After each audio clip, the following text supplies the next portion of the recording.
Well, hello everybody, welcome to Horror in Detail. Today we are going to share experiences of a forest ranger from Reddit. His username is Search and Rescue Woods, so credits to him. The user has posted many more experiences as a forest ranger, search and rescue officer. So subscribe for more videos by him. The first happened on a case that I went out on right after I got out of training, and was still pretty new to everything. Before I took this job, I was a volunteer, so I had a basic idea of what to expect, but on those calls you're mostly dealing with finding lost people after vets have found signs of them. As an SAR officer, you go out for all kinds of cases, from animal bites to heart attacks. This case got called in early in the morning, from a young couple who were up on one of the trails that goes by the lake. The husband was completely hysterical, and we couldn't really figure out what was going on. We could hear the woman screaming in the background, and he was begging us to come up there right away. When we get there, we see him holding his wife, and she's got something in her arms. She's screaming these awful, almost animal-like screams, and he's sobbing. He sees us and he screams at us to help them, to please get an ambulance up there. Now obviously we can't just drive an ambulance up the walking path, so we ask him if his wife needs help, or if she can walk on her own. He's still hysterical, but he manages to tell us that it's not his wife that needs help. I go over while one of the vets tries to calm him down, and I ask the wife what's going on. She's rocking, holding something, and just shrieking, over and over. I crouch down and see that whatever she's holding, it's covering her with blood. That's when I notice the sling on her front and my heart sinks. I ask her to tell me what's going on, and I sort of pry her arms gently open so I can see what she's holding. It's her baby, obviously dead. His head is caved in on one side, and he's covered in scratches. Now, I've seen dead bodies before, but something about this whole situation hits me hard. I have to take a second to compose myself, and I get up and go get one of the other vets, who's standing by. I tell him that it's a dead kid, and he sort of pats my shoulder and tells me he'll deal with it. It took us over an hour to get this woman to let us see her kid. Every time we try to take him from her, she flips out and tells us we can't have him, that he'll be okay if we just leave her alone and let her help him. But eventually, one of the vets manages to calm her down, and she gives us the body. We took it back to the med area, but when the EMT showed up, they told us that there was never any hope of saving the kid. He'd died instantly from the trauma to his head. I was good buddies with one of the nurses who met them at the hospital, and she told me later what had happened. Turns out the couple had been walking with the baby in the sling, and they stopped because the kid was fussing. The dad takes the kid and is holding him, looking out over this little gully by the path. The mom comes to stand next to him, but she ends up stepping on a loose patch of soil, and she trips. She falls into the dad, who drops the kid, who ends up falling about 20 feet down this little gully onto the rocks at the bottom. The dad climbed down and recovered the kid, but he'd fallen right on his head, and was dead by the time he got there. The baby was only about 15 months old. It was a total freak accident, a series of events that coalesced into the worst possible outcome. Probably one of the more awful calls I've been on. I haven't seen a lot of animal bites in my time as an SAR officer, mostly because there aren't that many animals that come around the area. While there are bears in the area, they tend to stay pretty far away from people, and sightings are highly unusual. Most of the animals you'll see are small ones, like coyotes, raccoons, or skunks. What we do see frequently, though, are moose. And let me tell you, moose are nasty fuckers. They'll chase after anything for any reason, and God help you if you get in between a female and its baby.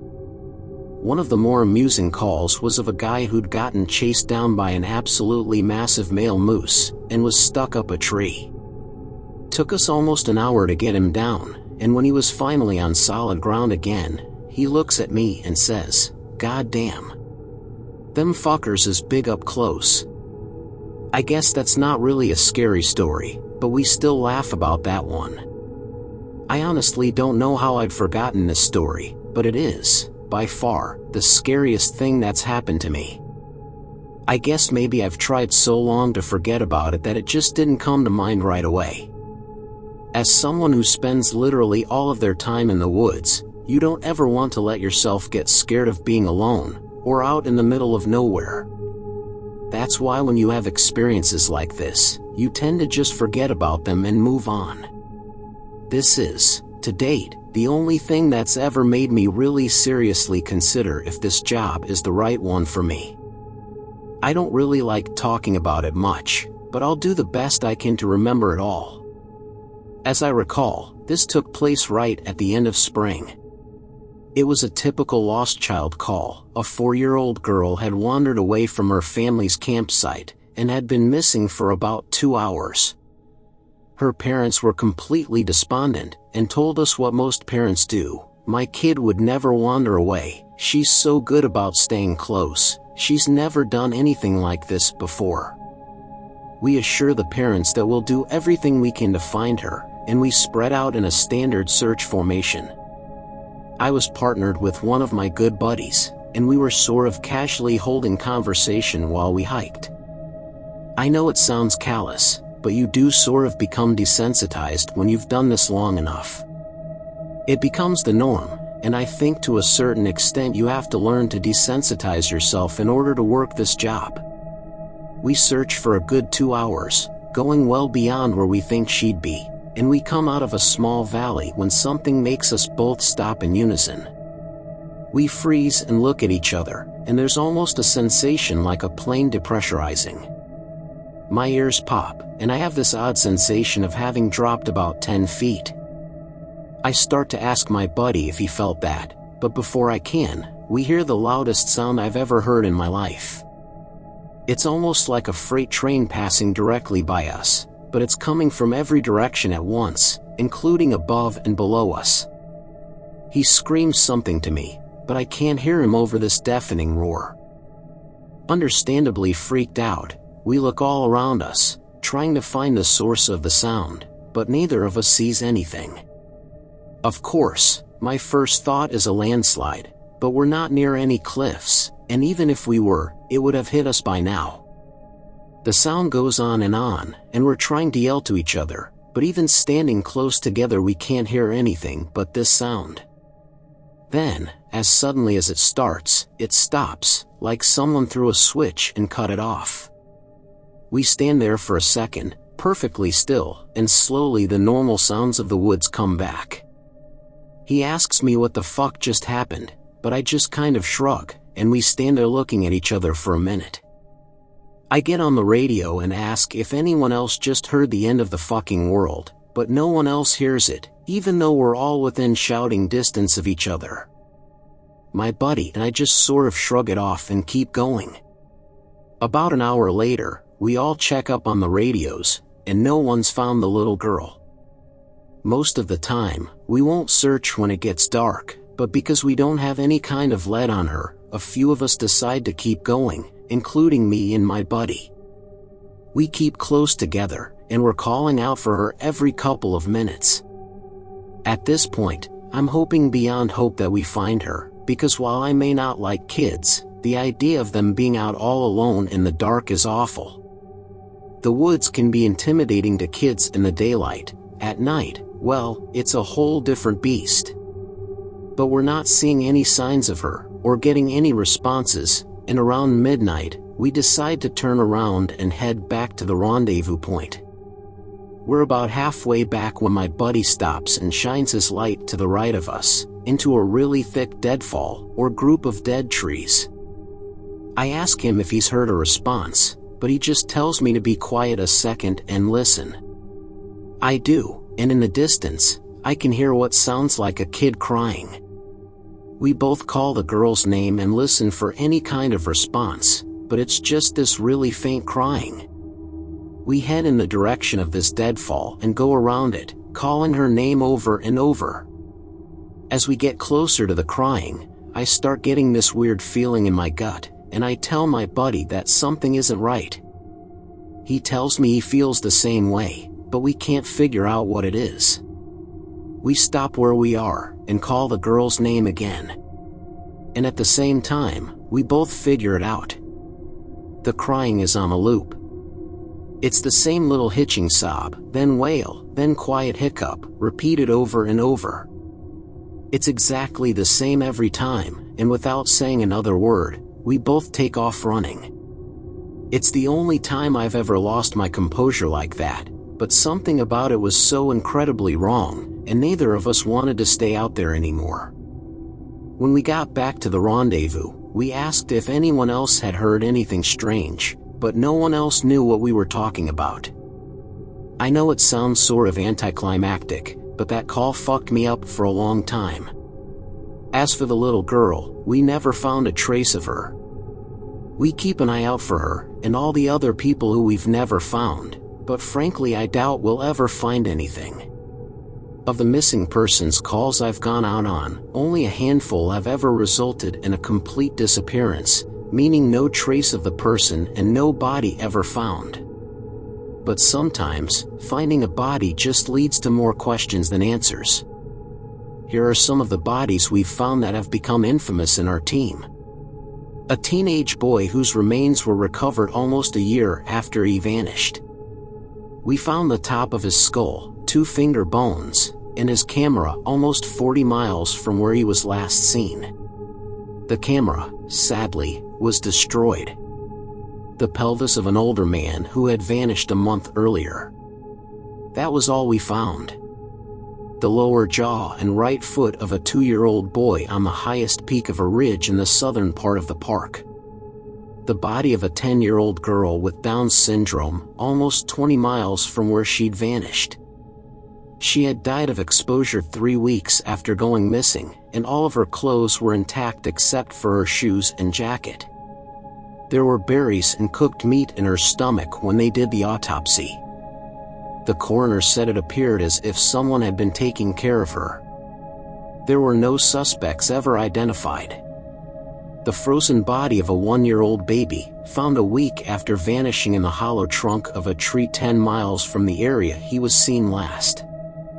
There was fresh milk found in his stomach, but his tongue was gone. A single vertebra and right kneecap of a 3-year-old girl, found in the snow almost 20 miles from the campground her family had been at the previous summer. Now on to a couple of the stories my friend told me. I mentioned that you were all interested in the stairs, and you're in luck, he's had a closer encounter with them. Though he doesn't have any explanation for them, he does have a bit more experience with them than I do. My buddy has been an SAR officer for about 7 years. He started when he was a junior in college, and he had a very similar experience when he first encountered the stairs. His trainer told him almost the same thing mine did, which was to never go near, touch, or ascend them. For the first year, he did just that, but apparently his curiosity got the better of him, and on one call he broke away from the line and went to go check a set of them out.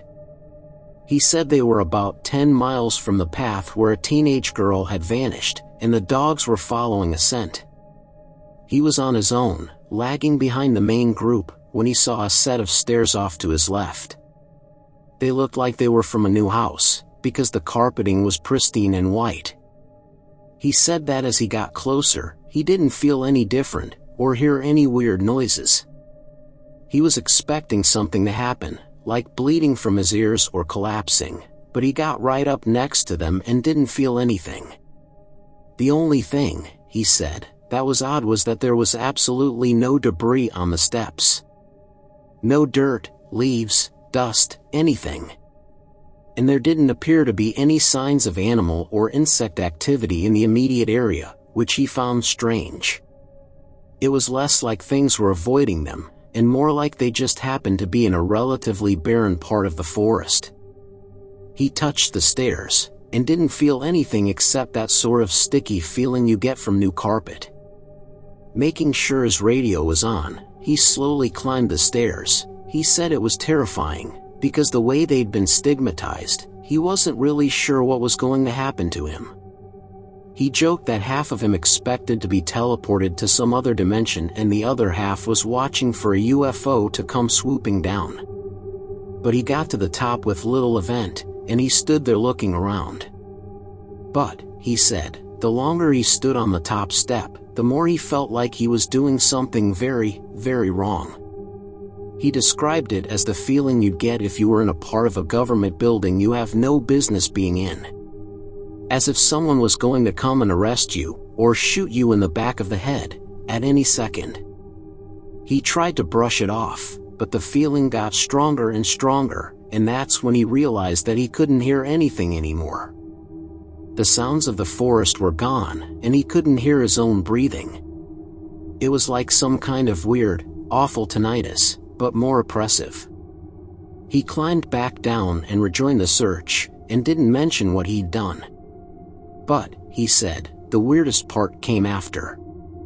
His trainer was waiting back at the welcome center after the search ended for the day, and he cornered my buddy before he could leave. He said his trainer had this look of intense anger, and he asked what was wrong. "You went up them, didn't you?" My buddy said it wasn't phrased as a question. He asked how his trainer knew. The trainer just shook his head. "Because we didn't find her. The dogs lost her scent." My buddy asked what that had to do with anything. The trainer asked how long he'd been on the stairs, and my buddy said no more than a minute. The trainer gave him this really awful, almost dead-eyed look, and told him that if he ever went up another set of stairs again, he'd be fired. Immediately. The trainer walked away, and I guess he's never answered any of the questions my buddy has asked him about it since. My buddy has been involved in a lot of missing persons cases where there's never been a trace of them found.